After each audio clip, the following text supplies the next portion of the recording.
Same dress, same place, but 180 degrees different in what I want to tell you. We talked about the behaviorism and problems in the notion in this video.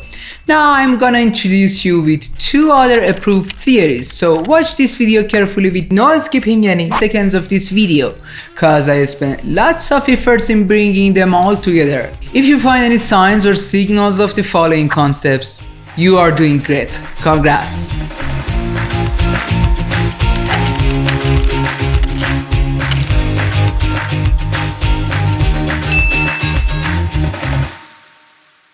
Alright, learning takes place when new information is built into and added onto an individual's current structure of knowledge, understanding, and skills.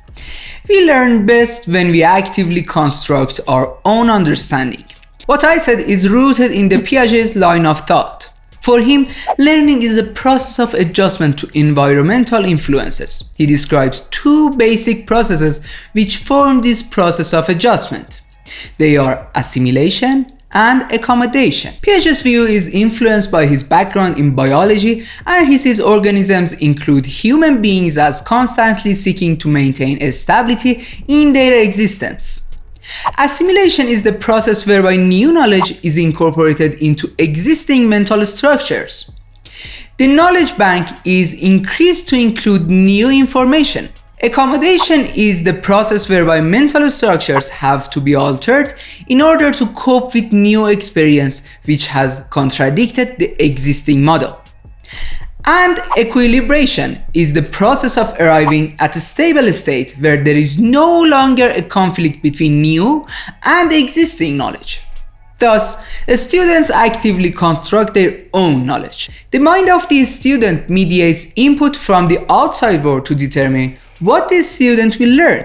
Learning is active mental work, not a passive reception of teaching.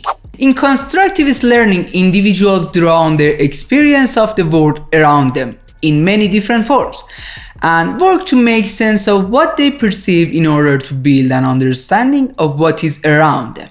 Now, the question I want to ask you, if you are a teacher or sympathetic mom who tries to teach her kiddo a second language, is that does your teaching style push learner toward mental analysis of the inputs, or you are just happy with the small positive changes in learner's output? Let me tell you something. Mental models, which have been described and examined by psychologists over many years, like Piaget in 1920s, Bartlett in 1930s, Schunk in 1970s, and Rommelhart in 1980s, which form the basis of a schema theory, are now fairly widely considered as the reasonable way of describing the way that the process of learning unfolds.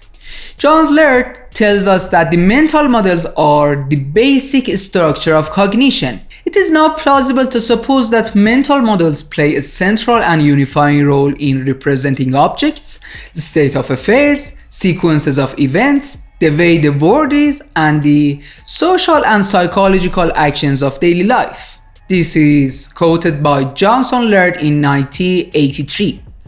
And we are told by Holland that mental models are the basis for all reasoning processes.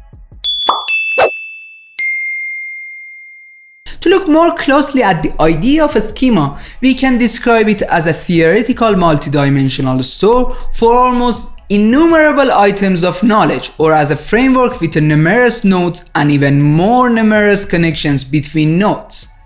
At each node, there is a discrete piece of information or an idea. The piece of information can be in any one of range of different forms: image, sound, smell, feeling, and so on.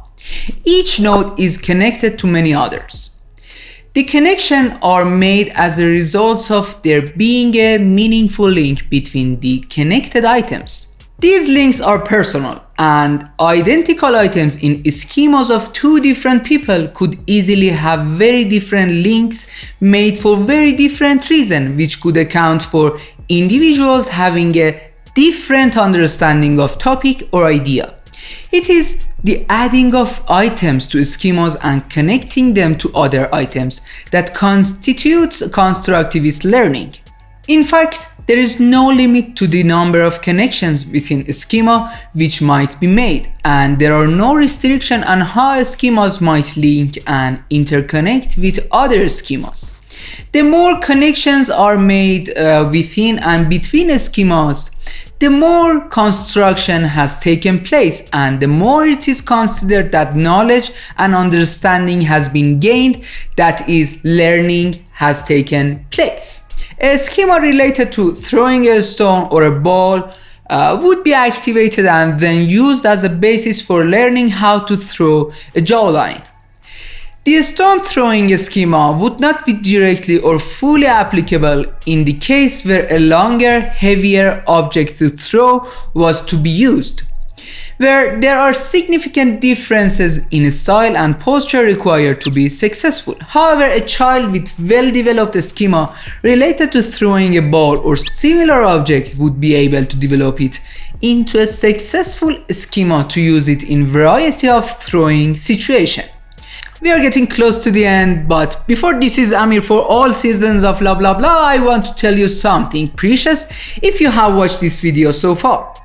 And that is, age and learning styles are the thing that play crucial role in the way you must teach a learner, and your teaching style have to be varied according to different stages and ages. Watch this video if you want to learn more about age and regarding issues, and this video to learn about learning styles, and finally, thank you for staying with me. Yes, thank you. Hope you enjoyed this video. This is Amir for all seasons of learning second language. If you learned one simple thing, don't forget to like and subscribe to my channel. I will be back soon with more videos about better learning issues in the second language. Until next time, stay focused and take action.